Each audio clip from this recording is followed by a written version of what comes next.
wassalamu ala asyrafil anbiya wal mursalin sayyidina Muhammadin wa ala alihi wa sahbihi ajmain. Subhanaka la ilma lana illa ma 'allamtana innaka antal alimul hakim.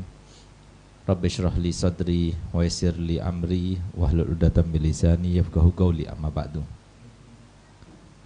Yang sama-sama kita hormati, kita muliakan para habaib anak cucu Nabi Muhammad SAW, yang keberadaan mereka di antara kita menjadi sebab kita tahu bahwasanya mukjizatnya Nabi SAW masih ada yang berlangsung sampai hari kiamat nanti.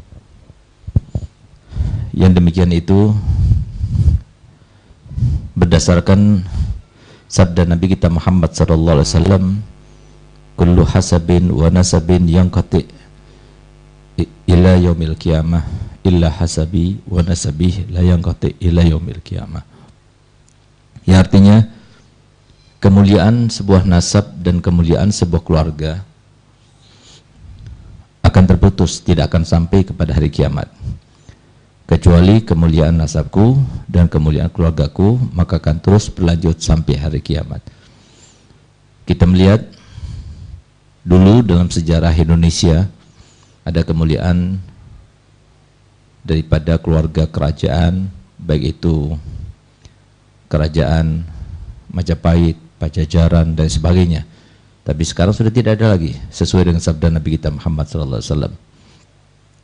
Begitu pula nasab seseorang tidak akan ada yang terus bersambung sampai hari kiamat. Mungkin setiap orang hafal 6, 7 dan sebagainya, tapi kemuliaan nasabnya Nabi SAW sampai sekarang dan sampai hari kiamat tetap terjaga. Kita semuanya termasuk mencintai mereka, sehingga kelak kita di akhirat termasuk yang diakui oleh Nabi kita Muhammad SAW sebagai umatnya Nabi Muhammad SAW, sehingga kita mendapatkan syafaat Nabi Muhammad SAW. Amin, amin ya rabbal alamin.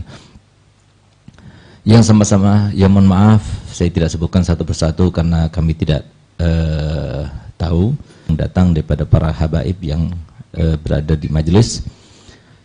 Yang sama-sama kita muliakan, kita hormati, kita cintai para alim ulama. Kita masih mengenal Nabi kita Muhammad, masih tahu dengan ajaran Nabi kita Muhammad, masih bisa kita belajar syariatnya Nabi Muhammad, masih bisa kita meneladani Nabi Muhammad berkat mereka para ulama, apapun dari orang yang bagaimanapun. Sehingga Nabi SAW bersabda dalam hadisnya, fadlul alim alal abid kafadli ala adnakum. Keutamaan seorang alim dengan seorang, jangankan Nabi SAW dibandingkan dengan sahabat yang paling rendah. Ambil contoh misalnya Nabi SAW dibandingkan dengan sahabat yang paling mulia, yaitu Sayyidina Abu Bakar Siddiq, maka tentunya walaupun 1 juta kali lipatnya tidak sebanding dengan Nabi kita Muhammad SAW. Nah, itulah para ulama. Semoga kita termasuk yang menghormat para ulama, memuliakan para ulama, berada di dalam hati para ulama, sehingga kelak nanti di akhirat kita termasuk yang mendapatkan syafaat para ulama. Amin ya rabbal alamin. Ya mohon maaf saya tidak sebutkan juga satu persatu tanpa mengurangi rasa hormat dan cinta kami kepada mereka semuanya selaku penyambung lidah Nabi kita Muhammad SAW.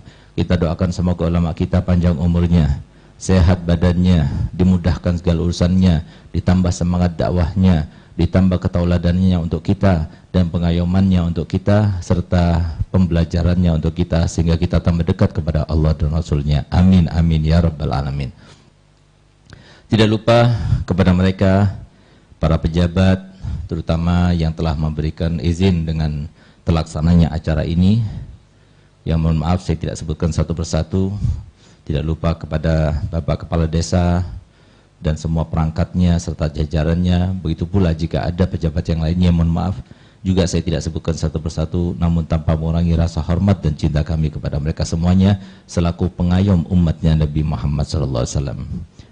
Hadirin hadirat yang dimuliakan oleh Allah, para santri, para alumni, para pecinta daripada Pondok Dalwa dan juga alumni Dalwa, dan tidak lupa kepada semuanya masyarakat yang hadir, yang semoga dengan kehadiran antum-antum semuanya di acara yang mulia ini, semoga kita semuanya dapat mewakili semua saudara-saudara kita di Indonesia ini, sehingga menjadi tawassul bil amal dengan sebab apa yang kita laksanakan pada malam ini. Semoga corona diangkat oleh Allah Ta'ala, kita dikembalikan kepada sedia kala, sehingga kita tidak menjadi seperti sekarang ini, apa yang kita rasakan oleh Allah Subhanahu wa taala. Karena berdasarkan apa yang disampaikan Nabi kita Muhammad sallallahu alaihi wasallam dalam hadisnya, bahwasanya ana khairu mukafi, fa in ahsana ahdukum ila ahadin falam yujazihi fa ana ujazihi yaumal qiyamah. Aku ini adalah manusia yang paling pandai membalas jasa. Bahkan kalau seumpama ada di antara kalian yang berbuat baik kepada orang lain lalu tidak mendapatkan balasan darinya, jangan khawatir, aku yang akan membalasnya untuk kalian. Kita semuanya berkumpul karena perintahnya Nabi Muhammad. Kita semuanya berkumpul karena cinta kita kepada Nabi Muhammad. Kita semuanya berkumpul karena kita ingin menggali sebanyak-banyak syariat Nabi Muhammad. Sehingga tidak mungkin kita akan keluar dari majelis ini, tidak mungkin donatur itu, para donatur dan yang membantu semuanya kemudian tidak mendapatkan apa-apa, pasti akan mendapatkan apa-apa. Kami yakin sebelum antum semuanya meninggalkan tempat ini sudah dipastikan insya Allah yang banyak dosanya Allah ampunkan, yang punya hajat Allah kabulkan, yang sakit Allah sembuhkan, yang belum mendapat menghadang aku untuk merealisasikan keinginanku, aku juga hadang dan aku cegah juga keinginanmu untuk supaya terlaksana. Tapi toh apapun yang terjadi, apapun yang kamu lakukan, yang terlaksana itu adalah keinginanku. Kami tunda bahwasanya hari ini adalah hari di mana kami berjumpa dengan para alumni di Malang, itu tanggal 25 ya. Di sini ada acara Al-Hasaniyah Malang. Nah, jadi sudah catat, akan tapi ternyata Allah tidak menakdirkan. Tapi saya yakin bahwasanya ini pasti ada hikmahnya. Yang penting kita itu kembali dan pasrah kepada Allah SWT, dan semoga tidak akan mengurangi hikmahnya, tidak akan mengurangi pahalanya, dan memulai pengajian rutin. Kita akhirkan dari mulai sebelum pandemi sampai kemudian pandemi, dan sekarang ternyata tepat puncak-puncaknya, ganas-ganasnya, sehingga akhirnya kami tetap melaksanakan walaupun ada sebuah hikmah yang sangat besar yang insya Allah akan kembali kepada kita, baik manfaatnya di dunia maupun manfaatnya kelak nanti di akhirat. Amin ya rabbal alamin. Lain daripada itu, yang perlu saya sampaikan kepada antum-antum semuanya, terutama kepada para wali santri, ada sebuah hadis yang sekiranya untuk kita kan diri di dalam jamaah majelis taklim yang ada di mana-mana itu, di mana para ulama dari saking cerdasnya mereka, hadis itu kemudian diletakkan di awal-awal kitab yang mereka buat, yang mereka tulis, yang mereka karang, baik itu kitab hadis, kitab fikih, kitab tafsir maupun kitab-kitab yang lainnya, yaitu sabda Nabi SAW yang berbunyi, man yuridillah bihi khairan yufaqihu fiddin. Siapapun yang dikehendaki Allah Ta'ala dengan kebahagiaan, maka Allah akan mudahkan dia, Allah akan lintaskan dalam dirinya untuk belajar ilmu agama. Jadi ilmu agama ini adalah karunia Allah yang paling besar yang Allah berikan kepada hambanya. Lebih besar daripada harta benda, lebih besar daripada kekuasaan, lebih besar daripada apapun juga yang pernah Allah berikan kepada hambanya. Itu yang paling besar itu adalah ilmu. Beruntung, kenapa? Karena Imam Syafi'i radhiyallahu anhu berkata begini, Muhammad sallallahu alaihi wasallam, yang seandainya mereka tahu apa yang akan mereka dapatkan kelak nanti ketika mereka di alam kubur, maka niscaya mereka akan meminta-minta, memohon-mohon, mengemis-ngemis kepada anak. Kesempatan kedua itu, itulah dikecualikan oleh Nabi Muhammad SAW. Illa min salas, kecuali 3. Yang pertama adalah sedekah jariyah. Kita harus perhitungkan, kita harus pertimbangkan, kita harus planningkan sebagaimana kita mempersiapkan, kita mempertimbangkan benar-benar masak-masak ketika kita akan mengeluarkan uang. Untuk apa, sisanya berapa, apakah cukup untuk besok dan sebagainya, itu betul-betul kita pertimbangkan. Maka begitu pula nanti setelah kita meninggal, kita harus pertimbangkan jariah kita itu sudah ada belum. Kenapa? Karena kata Nabi kita Muhammad SAW dalam hadisnya, man mata bila wasiyatin mata ghariba, yang artinya barang siapa yang meninggal dunia tanpa dia berwasiat, maka dia meninggal dunia dalam keadaan seperti orang asing. Jadi artinya apa? Dia nggak punya kenalan, dia nggak punya bekal, dia nggak punya cukup modal, sehingga apa? Kesana kesini dalam keadaan dia tidak punya apa-apa. Nah, itu maksudnya. Berbeda dengan orang yang sudah dikenal, orang yang sudah ada pengaruh, orang yang mempunyai aliran terus, maka orang-orang yang ada di barzah itu akan mendekati dia, karena dia adalah orang yang mempunyai kebaikan yang banyak, yang mereka butuhkan kebaikan itu. Tapi ketika dia tidak punya apa-apa, nggak ada jariyah yang sampai kepada dia, nah inilah yang dimaksudkan oleh Nabi SAW, mata ghoriban, orang yang mati dalam keadaan seperti orang asing, tidak ada sandaran, tidak ada pengaruh, tidak ada backingan dan sebagainya. Na'udzubillah. Nah, oleh karena itu, maka Imam Ghazali mengatakan, yang punya harta benda tapi kemudian dia tidak menggunakannya dan menerapkannya untuk 3 hal, maka dia termasuk rugi. Apa itu 3 hal? Harta benda yang dia punya dibagi 3. Sepertiga dia nikmati dengan keluarganya, untuk makannya, untuk makan keluarga. Ini yang dikatakan Nabi Muhammad SAW, sebaik-baik sedekah itu adalah sedekah pada keluarga. Yang paling pantas untuk mendapatkan kebaikan kita itu adalah keluarga. Yang paling harus menikmati jerih payah kita itu adalah keluarga.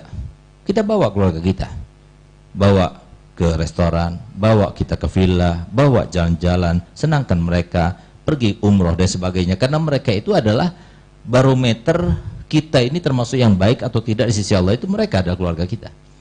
Jangan malah kadang-kadang kita kepada tetangga baiknya minta ampun, tapi kepada keluarga sendiri kita orang yang sangat pelit, na'udzubillah. Nah, ini adalah tipe-tipe orang yang tidak mulia di sisi Allah SWT. Oleh karenanya sepertiga kita nikmati, kita yang capek. Ini dunia yang Allah berikan itu untuk apa dinikmati. Oleh karenanya Allah Ta'ala firman dalam Al-Quran dalam surat Ad-Duha, fa'amma binikmati rabbika fahaddis. Apa arti hadis? Gunakan, nikmati. Di dalam hadis Nabi SAW bersabda, innallaha yuhibbu an yara athara nikmatihi min abdihi hatta fi syurbati hina yashrabuha fayahmaduhu alaih. Yang artinya sesungguhnya Allah Ta'ala itu senang jika seumpama seorang hamba yang diberikan karunia olehnya, kenikmatan darinya itu kemudian diungkapkan, kemudian dirasakan, lalu setelah itu dia mengatakan alhamdulillah. Nah, itu sesuatu yang sangat diinginkan dan disenangi oleh Allah SWT dari kita semuanya. Bukan malah kita tidak menampakkan bikin rumahnya nggak, jangan sampai terlalu mencolok. Kenapa? Nanti dilihat tetangga gimana, nanti lihat orang banyak gimana, nanti akhirnya orang itu banyak yang tahu bahwasanya kita ini adalah orang yang kaya dan sebagainya. Ah, itu salah itu. Biarkan mereka tahu kalau kita orang kaya, biarkan mereka tahu kalau kita itu orang punya. Supaya apa? Supaya mereka datang dan kita itu bisa bantu mereka. Itu kan sebuah tipuan iblis yang maksudnya dengan kata-kata semacam itu, bisikan semacam itu, supaya tidak menampakkan kekayaan kita, supaya kita tidak didatangi oleh orang untuk supaya meminta bantuan kepada kita. Itu salah. Coba lihat bagaimana datuk daripada para habaib, yaitu Imam Ali Zainal Abidin radhiyallahu anhu warḍah, di mana beliau setiap kali datang seorang pengemis, apa yang dikatakan oleh beliau kepada mereka? Ahlan wa sahlan bihamili zadi yaumal qiyamah. Selamat datang dengan orang yang akan membawa bekalku kelak nanti di hari kiamat. Tanpa repot-repot kita itu mencari bekal, tanpa repot-repot kita itu membawa beban sendiri bekal kita, ada orang yang mau akan membawakan bekal kita. Nah, oleh karenanya, jadi jangan sampai kita itu pernah sekalipun untuk menolak ya seorang pengemis. Ya, kalau bisa di mobil kita itu ada uang ribuan, tukar uang 2000-an supaya takut di mobil ada orang minta-minta di jalan dan sebagainya, kasih. Jangan kita katakan wah ini nggak membantu, masih muda sebagainya. Ah, itu urusan dia sama Allah. Tapi urusan kita itu adalah kalau ada orang minta, jangan pernah kita menolak. Itu ajaran Nabi kita Muhammad SAW. Nah, itu yang pertama kita gunakan. Yang kedua kita putar kembali. Sepertiga yang kedua kita putar kembali. Sedangkan yang ketiga itu adalah kita sodakohkan dan kita infakkan di jalan Allah, supaya apa? Berpindah daripada rekening dunia ke rekening akhirat. Jangan sampai kita termasuk disinggung oleh Nabi kita Muhammad SAW, di mana Nabi kita Muhammad SAW bersabda, yaqulu ibnu Adam mali mali wa ma maluk illa ma akalta fa afnait aw labista fa ablait aw tasaddaqta fa abghait wa ma siwa zalika fazahibun aw tarikuh linnas. Berapa banyak orang yang mengatakan ini loh hartaku, ini rumahku, ini tanahku. Yang mana hartamu, kata Nabi Muhammad? Yang mana? Kecuali yang kau makan tuh sampai habis, kecuali yang kau pakai tuh sampai usang, kecuali yang kamu sedekahkan dan itu akan kekal disimpan di sisi Allah Ta'ala. Selain daripada 3 hal itu, kata Nabi Muhammad, akan terjadi fahalikun, akan binasa, kena api terbakar, ditipu orang hilang, atau curi orang sehingga dia tidak berhak mendapatkannya lagi. Atau kalau enggak itu terjadi kata Nabi Muhammad, au tariku linnas, akan ditinggalkan untuk orang. Tidak dikatakan oleh Nabi Muhammad ditinggalkan untuk keluarganya, ditinggalkan untuk ahli warisnya, tidak, tapi ditinggalkan untuk orang. Kenapa? Nah, inilah siap-siap kita. Jangan sampai kita meninggal dalam keadaan kita tidak meninggalkan harta waris kepada mereka. Kenapa? Sekarang lagi tren-trennya di antara anak muda, kalau seumpama ada orang tua meninggal dunia tanpa meninggalkan harta waris, maka apa katanya anak muda itu? Dasar orang tua nggak tahu diri, dia nggak bisa menguntungkan dan memberikan harta kepada anak-anaknya. Jangan salahkan mereka, tapi salahkan diri kita. Kenapa kita tidak mendidiknya? Jangan sampai nauzubillah seperti yang saya alami sendiri ketika saya mau berdakwah. Ada satu orang yang dia itu membawa gitar dan bergitaran di atas kuburan. Saya tegur, anak muda, emang nggak ada tempat lain kamu itu bergitaran? Apa jawabnya? Dengan polos dan lugu dia mengatakan, loh ini kan kuburan ayah saya Pak Ustadz.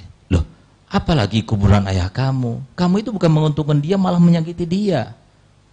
Apa nggak ada kerjaan lain? Apa nggak ada yang bisa kamu lakukan selain daripada bergitaran? Apa katanya dia? Pak Ustadz, saya ini kan ingin mendedikasikan sesuatu untuk ayahku. Loh, terus kenapa kamu nggak baca Fatihah? Nggak bisa. Kenapa nggak baca tahlil? Nggak bisa. Coba lihat. Salahnya siapa? Salahnya orang tua itu sendiri. Jadi semuanya itu dipersiapkan dari sekarang. Bagaimana kita nanti di alam kubur kita akan makmur atau tidak, kita menentukan sekarang. Sebagaimana apa disampaikan Nabi Muhammad SAW. Beruntung kata Imam Syafi'i, kalau punya anak dia itu belajar ilmu agama, ilmunya Nabi Muhammad SAW beruntung. Kenapa? Satu keuntungan, dia pasti akan mendapatkan kemuliaan di dunia. Dia itu akan bangga melihat anaknya bakti sama orang tuanya. Alhamdulillah, saya ini telah mengumpulkan antara dua ilmu sekaligus. Ilmu agama iya, ilmu umumnya juga iya. Alhamdulillah, S1 saya di Stay Dalwa, S2 saya di Unsuri Surabaya, S3 saya alhamdulillah di tempat kalian di UIN Malang. Alhamdulillah hanya 3 tahun dan dengan predikat cum laude alhamdulillah. Tapi alhamdulillah setiap saya ketemu sama ibu saya, setiap hari saya cium tangannya, saya cium dahinya, dan saya cium kakinya. Setiap hari saya lakukan itu. Kenapa? Karena saya tahu ibu segala-galanya. Anak laki-laki, beruntung bagi kalian yang punya ibu, masih beruntung. Nanti kalau sudah ibu kalian meninggal dunia, apa yang terjadi? Sebagaimana disampaikan Nabi Muhammad, kalau sudah ibu meninggal dunia, ada seruan di atas sana yang didengar oleh semua makhluknya kecuali manusia, dan itu merupakan ujian kepada mereka. Apa bunyi daripada seruan itu? Telah meninggal ibumu, yang karenanya aku mudahkan kau mendapatkan pahalaku. Telah meninggal ibumu, yang karenanya aku mudahkan kau melebur dosa-dosamu. Telah meninggal ibumu, yang karenanya aku mudahkan kau mendapatkan derajat yang tinggi sisiku. Sekarang dia sudah tidak ada lagi, maka carilah dengan susah payah. Hati-hati, hati-hati. Jangan sampai kita itu melukai perasaan orang tua. Baik itu ayah, apalagi ibu. Kalau kita ingin senang hidupnya di dunia bersama keluarga, kita ingin senang hidupnya dengan kesehatan kita, kita ingin senang hidupnya dengan harta benda kita, maka taatlah kepada orang tua, bikin orang tua kita tersenyum dan ridho kepada kita. Pasti kita akan mendapatkannya. Urusan dunia, orang tua syaratnya, orang tua perantaranya. Tapi kalau urusan ilmu yang bermanfaat dan urusan akhirat, itu adalah guru-gurunya yang menentukannya. Itulah makanya Nabi SAW bersabda, ridullah fi ridul walidain wa sakhatullah fi sakhatil walidain. Ridho Allah terletak kepada ridho kedua orang tua. Orang tua itu ada 3, yaitu orang tua yang melahirkan engkau, adalah yang memindahkan daripada alam rahim ke alam dunia. Dan orang tua yang mengajari kalian adalah yang memindahkan dari alam dunia ke alam akhirat, dari alam bumi ke alam langit. Dan yang ketiga adalah orang tua yang kamu kawin dengan putranya atau putrinya. Dia telah memindahkan daripada alam jomblo ke alam kawin, alam yang kurang pahala menjadi alam yang banyak pahala. Sebaik-baik orang tua itu adalah orang tua yang mengajarkan kalian. Jadi kalau urusan dunia, orang tua kita yang melahirkan, itulah syarat utamanya. Tapi urusan ilmu yang bermanfaat maupun akhirat kita, itu ditentukan oleh guru kita yang mengajarkan kita, yang mengenalkan kita kepada Allah dan Rasulnya. Oleh karena itu para hadirin muliakan Allah Ta'ala, kenapa saya lakukan itu? Karena saya tahu bahwasanya semua amal saya, walaupun saya ini seorang dai ya tingkat nasional, mungkin dikatakan orang seperti itu, bahkan ke luar negeri dan sebagainya. Memang benar saya punya majelis di mana-mana, memang benar saya punya karangan itu 20 lebih, tapi belum tentu itu ada pahalanya.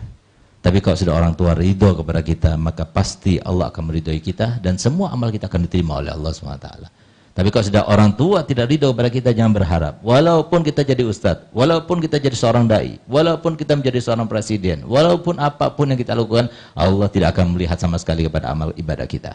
Oleh karenanya pantas kalau Nabi kita Muhammad SAW bersabda, "Falyamalil baru ma sya'an ya'mal falan yadkhulan nar, wal ya'malil aku ma sya'an ya'mal falan yadkhulal jannah." Silahkan orang yang berbakti kepada orang tuanya, lakukan dosa apa saja, silahkan, tidak akan masukkannya ke dalam neraka.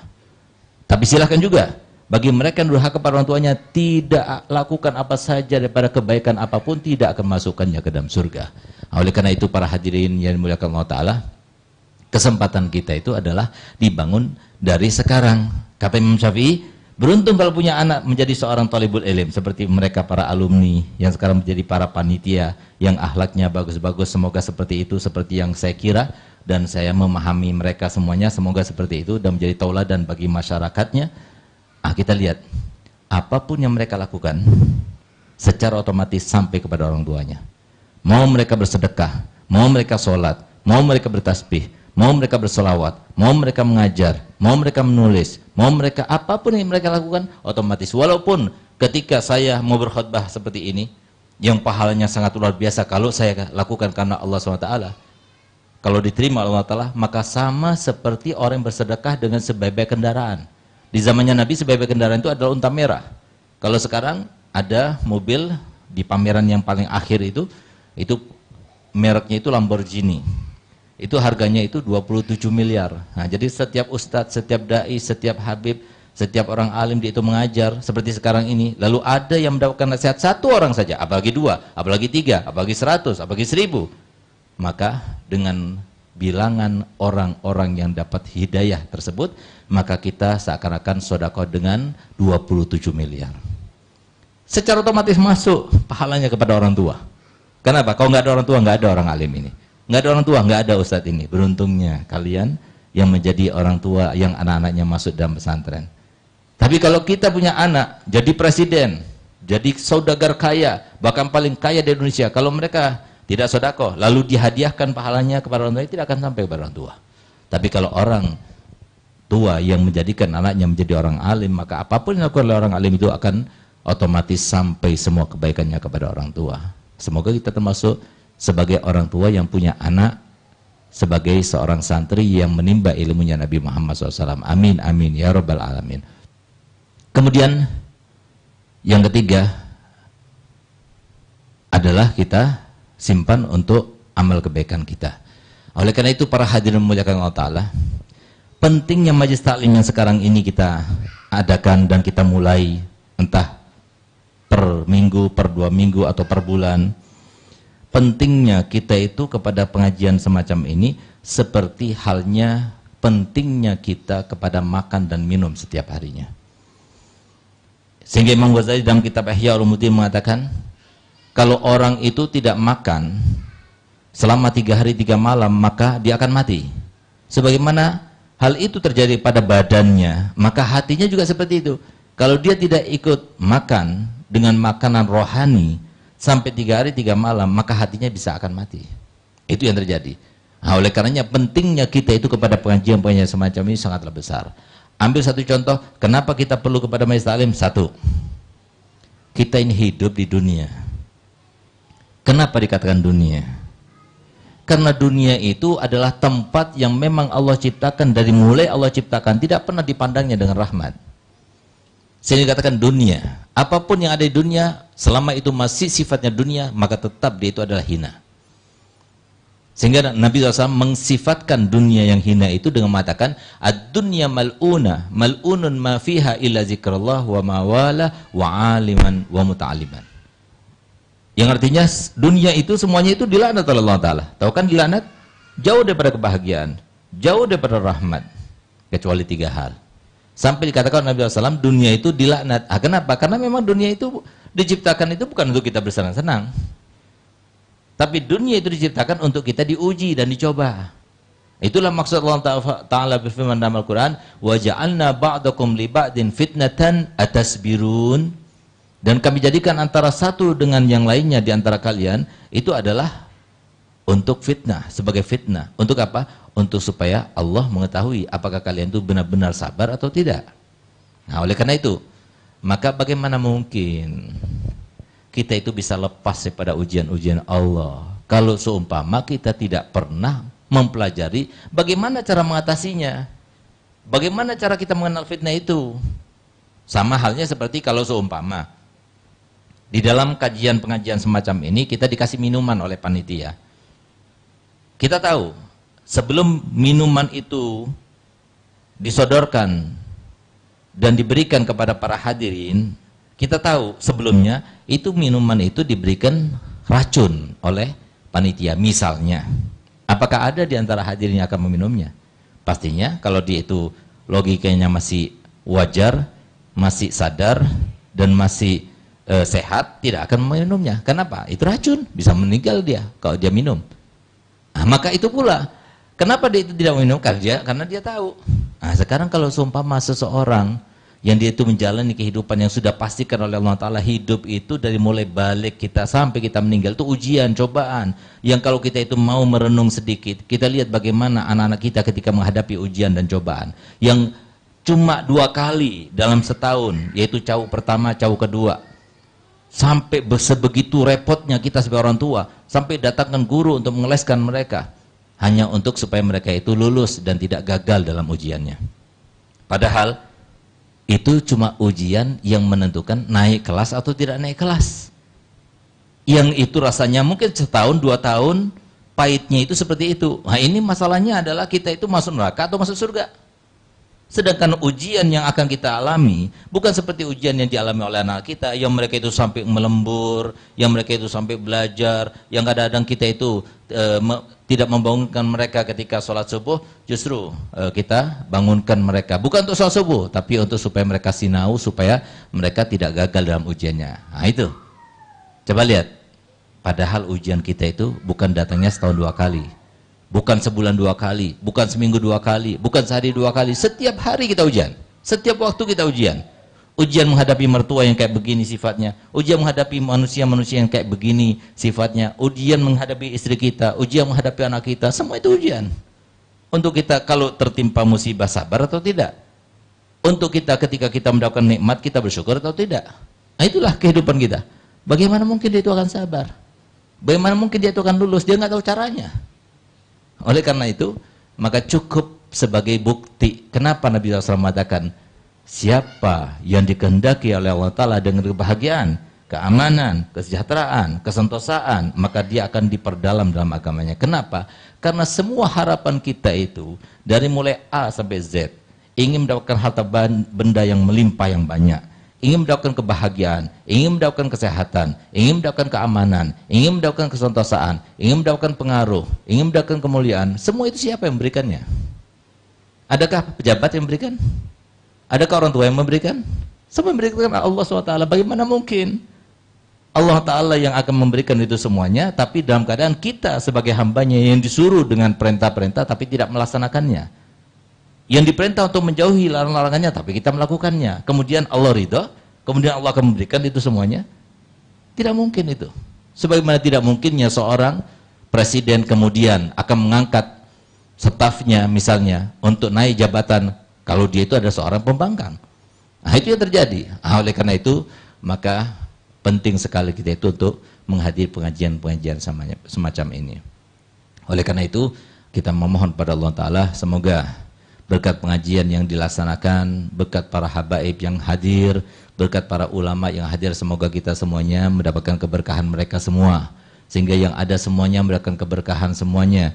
Yang banyak dosanya Allah ampunkan dosanya, yang punya hajat Allah kabulkan hajatnya, dan terutama semoga kita semuanya dilepaskan secepat-cepatnya, sesingkat-singkatnya oleh Allah Ta'ala daripada pandemi corona ini. Semoga Allah angkat sehingga kita itu bisa belajar lagi, kita bisa berkumpul lagi dengan para ulama, kita bisa bertatap muka lagi, kita bisa para wali santri mengunjungi putri-putrinya yang mereka juga rindu kepada orang tuanya, tapi apalagi apa yang bisa kita lakukan karena keadaan semacam ini. Ya Allah, jadikanlah kami semuanya yang hadir di tempat ini, ya Allah, termasuk yang Engkau berikan kenikmatan tentunya. Maka hendaknya Engkau sempurnakan kenikmatan itu, ya Allah. Dengan kami tidak keluar di tempat ini kecuali sudah Engkau sempurnakan. Kami berada di dalam hati kekasih-Mu Muhammad SAW. Kami termasuk yang bermimpi kekasih Muhammad SAW. Termasuk yang berkumpul dengan kekasih Muhammad SAW di dunia sebelum di akhirat. Termasuk yang membanggakan, termasuk yang membahagiakan, termasuk yang dirindukan oleh kekasih Muhammad SAW. Ya Allah, jadikanlah semua yang kami miliki daripada Engkau yang Kau berikan kepada kami, modal-modal yang Engkau telah anugerahkan kepada kami, baik itu berupa harta benda, baik itu berupa ilmu dan pengamalannya, begitu pula hidayah dan ibadah, semuanya yang Kau berikan, ya Allah, yang tidak ada usaha sama sekali dari kami, bukan karena apa yang kami lakukan, bukan karena hasil daripada apa yang kami upayakan, tidak sama sekali, itu hanya dari-Mu, ya Allah. Sempurnakanlah untuk kami, ya Allah. Sebagaimana Engkau telah memberikan kepada kami sebuah anugerah, sempurnakanlah untuk kami, ya Allah, sehingga kami mendapatkan kemuliaan bukan cuma di dunia, tapi di dunia mulia, di alam barzah mulia, di alam mahsyar mulia karena bersama Nabi Muhammad SAW, dan di alam akhirat ketika melewati sirat bersama Nabi Muhammad SAW. Rabbana atina fid dunya hasanah wa fil akhirati hasanah wa qina azabannar. Wa sallallahu ala sayyidina Muhammadin wa ala alihi wasallam walhamdulillahil alamin. Sekali lagi sebelum saya akhiri, saya mohon maaf yang sebesar-besarnya atas ketidakhadiran saya, dan semoga antum memaafkan kami karena saya sangat berat sudah janji dengan antum semuanya, tapi ternyata kami tidak bisa hadir. Dan saya ucapkan terima kasih kepada para donatur, kepada para panitia, dan kepada para pejabat yang telah mengizinkan acara ini. Semoga Allah yang membalasnya, karena kami sangat bahagia dengan pertemuan dan acara ini. Maka semoga Allah membahagiakan mereka semuanya yang punya andil, dan semoga diberkati hartanya, diberikan kesehatan untuk mereka semuanya. Dan akhirnya sebelum saya tutup, saya akan memberikan sebuah kenang-kenangan ijazah salawat busyra. Salawat busyra itu adalah salawat yang diimpikan oleh salah satu putra abah saya, Habib Hasan Baharun, tepatnya pada tahun 2016, dan tepatnya lagi pada malam 10 Muharram, yaitu malam Asyura. Nah, di saat itu dia bermimpi Nabi SAW, lalu Nabi SAW mengajarkan salawat. Subhanallah, begitu dia bangun dari tidurnya, dia sudah hafal. Dan kata Nabi SAW dalam mimpinya itu, barang siapa yang baca salawat busyra sebanyak 41 kali habis sholat subuh, sama seperti hasiatnya, bukan sama seperti pahalanya ya, hasiatnya itu sama seperti hasiat baca Yasin sebanyak 41 kali dalam mengkabulkan hajat, mudahkan urusan, menggapai segala harapan, melapangkan segala kesulitan, dan menghindarkan diri daripada hal-hal yang menakutkan atau mengkhawatirkan kepada kita semuanya. Ini sangat mujarab, hampir dikatakan setiap minggu itu ada saja seorang kiai, seorang yang berpengaruh, seorang yang soleh yang datang kepada saya. Bahkan ada yang bermimpi Nabi SAW untuk minta ijazah salat itu kepada kami. Jadi saya akan berikan ijazah secara langsung, kami akan berikan kepada antum semuanya. Dengarkan, lalu diulangi, diikuti, lalu kemudian setelah itu saya akan ijazahkan. Bismillahirrahmanirrahim. Allahumma salli wa sallim ala sayyidina Muhammadin sahibil busyra salatan tubashiruna biha wa ahlana wa uladana wa jami'a masyaikhina wa muallimina wa talabatana wa talibatina min yaumina hadza ila yaumil akhirah. Nah, jadi kalau benar bacanya seperti yang saya baca tadi, maka antum semuanya yang hadir di sini maupun yang ikuti live, saya akan berikan ijazah untuk membacanya, dan saya akan berikan ijazah untuk berikan ijazah kepada yang lainnya. Karena ini salatnya Nabi, sebarkan sebaik-baiknya supaya mereka mendapatkan hasilnya dan manfaatnya. Dan sebelum diterima ijazahnya, bulan Maulid tahun kemarin itu ada orang soleh yang dia itu melihat Nabi SAW itu senang, gembira, bahagia ketika salawat ini dibacakan dengan nada tibil kulub. Nah, jadi kita akan baca 3 kali dengan niat semoga semua hajat kita dikabulkan, yang sakit Allah sembuhkan, yang sudah yang belum dapat jodoh semoga Allah berikan, sudah waktunya Allah berikan yang soleh dan solihah, dan semoga Allah berikan keturunan bagi yang tidak mendapatkannya, dan semoga Allah mengangkat yang namanya pandemi ini dari negeri kita yang tercinta ini, insyaallah. Bismillahirrahmanirrahim. Kita baca 3 kali. Allahumma salli wa sallim ala sayyidina Muhammadin sahibil busyara salatan tubashiruna biha wa ahlana wa auladana wa jami'a masyaikhina wa muallimina wa talabatana wa talibatina min yaumina hadza ila yaumil akhir. Allah Allah Allahumma salli wa sallim ala sayyidina Muhammadin sahibil busyara salatan tubashiruna biha wa ahlana wa auladana wa jami'a masyaikhina wa muallimina wa talabatana wa talibatina min yaumina hadza ila yaumil akhirah. Allahumma salli wa sallim ala sayyidina Muhammadin sahibil busyara salatan tubashiruna biha wa ahlana wa auladana wa jami'a masyaikhina wa muallimina wa talabatana wa talibatina min yaumina hadza ila yaumil akhirah. Jadi kalau benar bacanya seperti itu, antum semua yang dari sini Anda berikan ijazah dan Anda berikan ijazah untuk memberikannya kepada yang lainnya dengan syarat jangan dijual belikan karena ini sholatnya Nabi takut ketulak. Ayo sama-sama kita jawab, saya terima ijazahnya Habib. Kurang lebihnya saya mohon maaf. Sekali lagi, wabillahi taufiq wa hidayah. Wassalamualaikum warahmatullahi wabarakatuh.